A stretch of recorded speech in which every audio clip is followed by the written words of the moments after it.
Baik, assalamualaikum warahmatullahi wabarakatuh. Selamat pagi, salam sejahtera bagi kita semua. Bertemu lagi bersama saya Pak Bagus dalam mata pembelajaran sejarah Indonesia. Senang sekali hari ini di pagi yang ceria ini kita masih bisa belajar bersama untuk membahas materi tentang perjuangan menghadapi ancaman disintegrasi bangsa. Ini bagian pertama untuk kelas 12 di pertemuan yang pertama kali ini. Tujuan pembelajaran setelah mempelajari uraian ini diharapkan kamu dapat menganalisis berbagai pergolakan daerah yang terjadi di Indonesia antara tahun 1948 hingga 1965.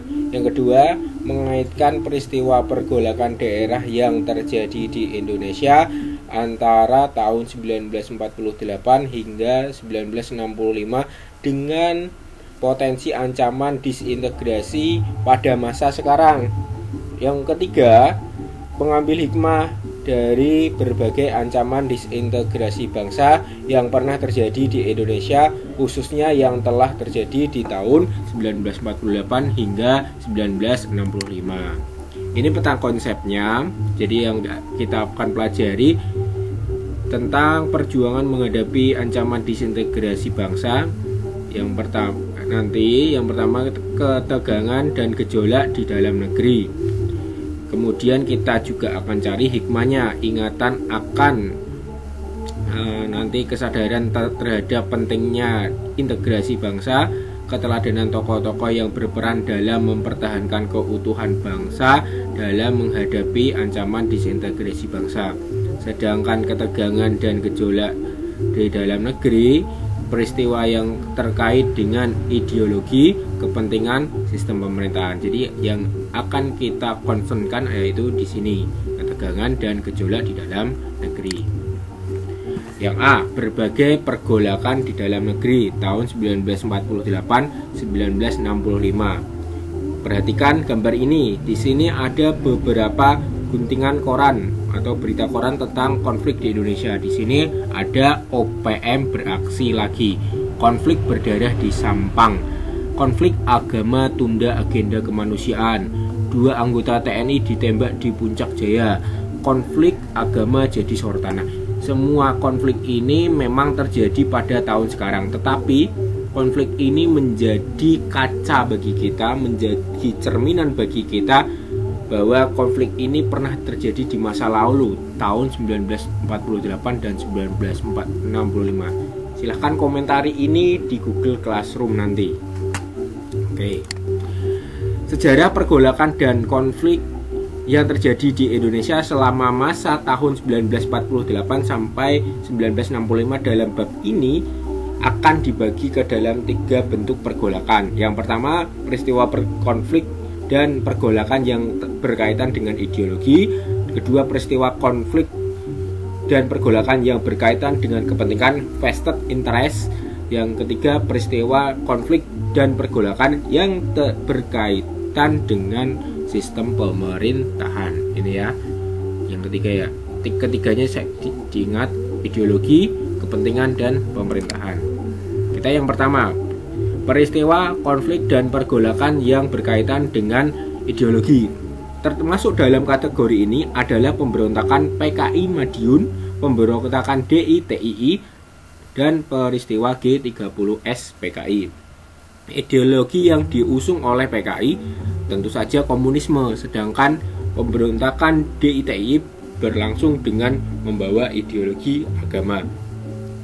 Perlu kalian ketahui bahwa menurut Herbert Wright, seorang akademisi Australia, aliran politik besar yang terdapat di Indonesia pada masa setelah kemerdekaan terutama dapat dilihat sejak pemilu 1955 terbagi dalam 5 kelompok. Nasionalisme radikal diwakili antara lain oleh PNI, Islam, NU dan Masyumi, komunis PKI, Sosialis Demokrat, Partai Sosialis Indonesia atau PSI, dan tradisionalis Jawa Partai Indonesia Raya atau PIR, kelompok teosofis atau kebatinan, dan birokrat pemerintah pamong praja. Pada masa itu kelompok-kelompok tersebut nyatanya memang saling bersaing dengan mengusung ideologi masing-masing, gitu ya. Kemudian yang kedua tentang peristiwa konflik dan pergolakan yang berkaitan dengan kepentingan. Jadi tadi tentang ideologi, di situ ada ideologi agama dan ideologi komunis dan nasionalis. Kemudian yang kedua ini tentang vested interest atau tentang kepentingan. Termasuk dalam kategori ini adalah pemberontakan APRA, RMS, dan Andi Aziz. Vested interest merupakan kepentingan yang tertanam dengan kuat pada suatu kelompok. Kelompok ini biasanya berusaha untuk mengontrol suatu sistem sosial atau kegiatan untuk keuntungan sendiri. Mereka juga enggan untuk melepas posisi atau kedudukan yang diperolehnya, sehingga sering menghalangi suatu proses perubahan. Baik APRA, RMS, dan Andi Aziz semuanya berhubungan dengan keberadaan pasukan KNIL atau tentara kerajaan di Hindia Belanda yang tidak mau menerima kedatangan tentara Indonesia di wilayah-wilayah yang sebelumnya mereka kuasai. Dalam situasi ini konflik pun terjadi. Jadi mereka sudah diberi posisi, mereka nyaman, tetapi ketika Indonesia merdeka, mereka tidak mau melepas posisi yang mereka dapatkan. 3. Peristiwa konflik dan pergolakan yang berkaitan dengan sistem pemerintahan. Termasuk di dalam kategori ini adalah persoalan negara federal dan BFO, Bijenkorps Federal Overlord, serta pemberontakan PRRI dan Permesta. Masalah yang berhubungan dengan negara federal mulai timbul ketika berdasarkan perjanjian Linggarjati, Indonesia disepakati akan berbentuk negara serikat atau federal dengan nama Republik Indonesia Serikat (RIS). RI menjadi bagian RIS. Negara-negara federal lainnya misalnya adalah negara Pasundan, negara Madura, negara Indonesia Timur. BFO sendiri adalah badan musyawarah negara-negara federal di luar RI yang dibentuk oleh Belanda. Awalnya BFO berada di bawah kendali Belanda, namun makin lama badan ini makin bertindak netral, tidak lagi semata-mata memihak Belanda. Pro kontra tentang negara-negara federal ini yang kerap juga menimbulkan pertentangan. Sedangkan pemberontakan PRRI dan Permesta merupakan perlawanan yang terjadi akibat adanya ketidakpuasan beberapa daerah di wilayah Indonesia terhadap kebijakan pemerintahan pusat yang dinilai tidak adil dan semakin condong ke kiri komunisme. Jadi ada BFO dan PRRI Permesta yang pergolakan terkait dengan pemerintahan. Yang BFO tadi yang awalnya memihak memihak Belanda tetapi netral, kemudian yang PRRI Permesta terjadi karena ketidakadilan. Kita bahas tentang konflik dan pergolakan yang berkaitan dengan ideologi. Kita satu dulu hari ini, yaitu tentang pemberontakan PKI atau Partai Komunis Indonesia di Madiun. Ini terjadi tahun 1948. Peristiwa sejarah Indonesia yang kerap disebut sebagai pemberontakan PKI yang terjadi pada 18 September 1948. Peristiwa PKI Madiun melibatkan beberapa partai politik atau organisasi berhaluan kiri kontra pemerintahan Republik Indonesia RI Soekarno dan Muhammad Hatta. Partai Komunis Indonesia PKI atau Front Demokrasi Rakyat FDR, Partai Sosialis Indonesia PSI, Partai Buruh Indonesia FPBI, Pemuda Rakyat, dan Sentra Organisasi Buruh Seluruh Indonesia SOBSI berusaha merebut kekuasaan dikarenakan tidak puas dengan pemerintahan pusat. Jadi ada ketidakpuasan ya di antara partai-partai ini. Perebutan kekuasaan tersebut pada jam 07.00 pagi telah berhasil sepenuhnya menguasai Madiun. Pada pagi itu, pasukan komunis dengan tanda merah mondar-mandir sepanjang jalan Madiun dijadikan kubu pertahanan dan titik tolak untuk menguasai seluruh wilayah RI. Ini tulisnya Rahmat Susatyo dalam buku Pemberontakan PKI Musuh di Madiun, bukunya tahun 2008. Nah, dengan latar tempat kota Madiun, Jawa Timur sebagai pusat aksinya, terdapat tokoh-tokoh yang disebutkan namanya dalam peristiwa ini. Aksi huru-hara ini melibatkan beberapa unsur, mulai dari militer, laskar-laskar, dan kalangan politisi. Nah, kita cari tahu latar belakang dan tokoh dalam peristiwa PKI, pemberontakan PKI di Madiun. Dikutip dari Sohoki dalam Orang-orang di Persimpangan Kiri Jalan 1997 bukunya, Kabinet Hatta I menerapkan kebijakan rekonstruksi dan rekonsiliasi atau yang biasa terkenal dengan RERA mulai 27 Februari 1948. Kebijakan RERA diterapkan setelah kabinet sebelumnya, yakni kebijakan Amir Syarifuddin, dilengsarkan karena dianggap merugikan Republik Indonesia pada perjanjian Renville dengan Belanda. Nah, kalangan kiri yang menganggap kebijakan tersebut merugikan karena mengurangi tingkat kekuatan militer Indonesia. Musuh yang pada 10 Agustus baru datang ke Indonesia dari Soviet mengajak FDR untuk bangkit bersama PKI. Kendati begitu, PKI di bawah kendali musuh yang terlihat dalam peristiwa ini disebut sebagai ilegal karena rencana pemberontakan di Madiun tidak disepakati oleh tokoh-tokoh sentral lainnya.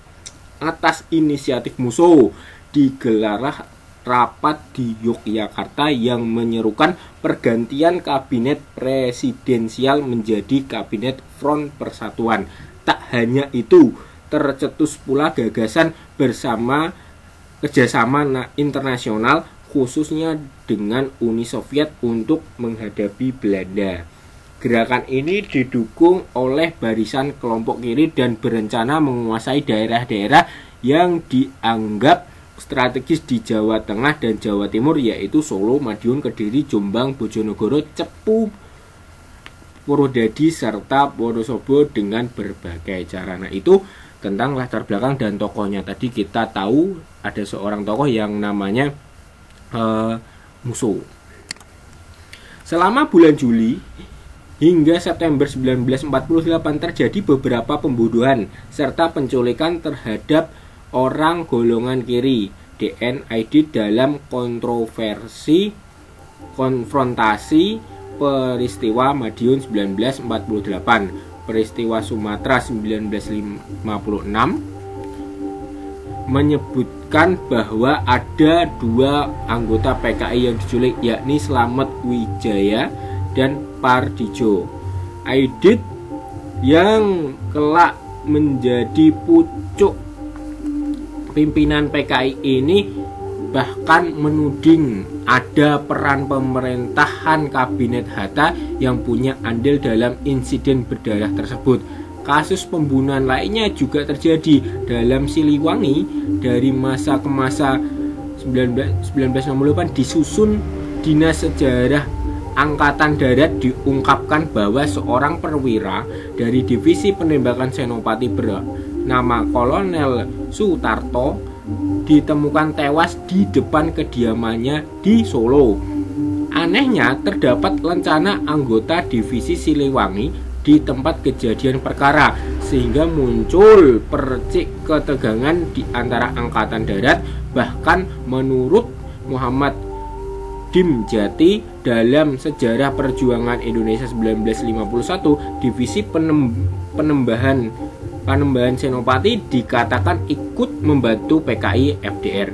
Pemerintah pusat langsung bersikap dengan memerintahkan kesatuan-kesatuan TNI yang tidak terlibat adu domba untuk memulihkan keamanan di Surakarta dan sekitarnya. Operasi ini dipimpin oleh Kolonel Gatot Subroto. Jadi di sini kita bisa simpulkan adanya ketegangan antara Angkatan Darat dan Partai Komunis Indonesia atau PKI, karena ada beberapa peristiwa-peristiwa tadi, ada penculikan, ada pembunuhan dan lain sebagainya. Tujuan dan akhir peristiwa Madiun 1948. Dalam buku Sejarah Perjuangan Nasional Indonesia 1966, AH Nasution menerangkan terdapat setidaknya 5 tujuan dan rencana FDR PKI dalam peristiwa Madiun 1948. Di antaranya 1, pasukan pro PKI musuh ditarik mundur dari pertempuran dan ditempatkan di lokasi strategis. Madiun dijadikan tempat bergerilya untuk melanjutkan perjuangan. Solo dijadikan Wild West atau pengalih perhatian. Selain tentara resmi, dibuat juga tentara-tentara ilegal. 5, mengadakan demonstrasi besar-besaran, bahkan gunakan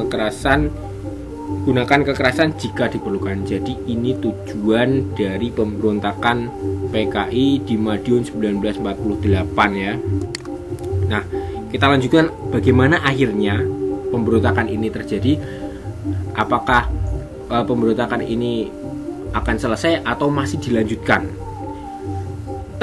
Friend dalam Indonesian Destinies 2003 menyebutkan peristiwa Madiun 1948 menewaskan Gubernur Jawa Timur RM Suryo, dokter pro kemerdekaan Muwardi, serta beberapa petugas polisi dan tokoh agama. Hal ini membuat pemerintah RI bertindak tegas dan mengirim operasi penumpasan dimulai pada 20 September 1948 di bawah komando Kolonel AH Nasution. Selain mengatasi kisruh di Madiun, TNI juga harus menghadapi Belanda. Jadi berat ya. Ini ada 2 pemberontakan, ada pemberontakan dari dalam maupun dari luar ya. Pemberontakan dari dalam itu PKI, pemberontakan dari luar itu menghadapi Belanda. Melalui buku Peristiwa Kop Berdarah PKI September 1948 di Madiun 1967 terungkap bahwa tanggal 31 Oktober 1948 musuh ditembak mati saat lari tidak jauh dari Ponorogo. Nah, ini pemimpinnya ditembak mati ternyata. Ginanjar Kartasasmita dalam 30 tahun Indonesia Merdeka 1945 dan 1949 jilid 1 mengungkapkan mantan Perdana Menteri Amir Syarifuddin dan tokoh-tokoh kirinya juga ditangkap dan dijatuhi hukuman mati. Nah, kira-kira dari uraian ini pemberontakan PKI 1948 di Madiun ini apakah masih dilanjutkan atau tidak? Jawabannya ya tidak, karena pemimpinnya sudah mati dan Amir Syarifuddin ditangkap dan dijatuhi hukuman mati. Nah, inilah akhir dari pemberontakan PKI di Madiun. Nah, demikian yang dapat saya sampaikan. Kurang lebihnya saya mohon maaf. Jika ada komentar, silakan komentari di kanal YouTube saya. Terima kasih. Assalamualaikum warahmatullahi wabarakatuh.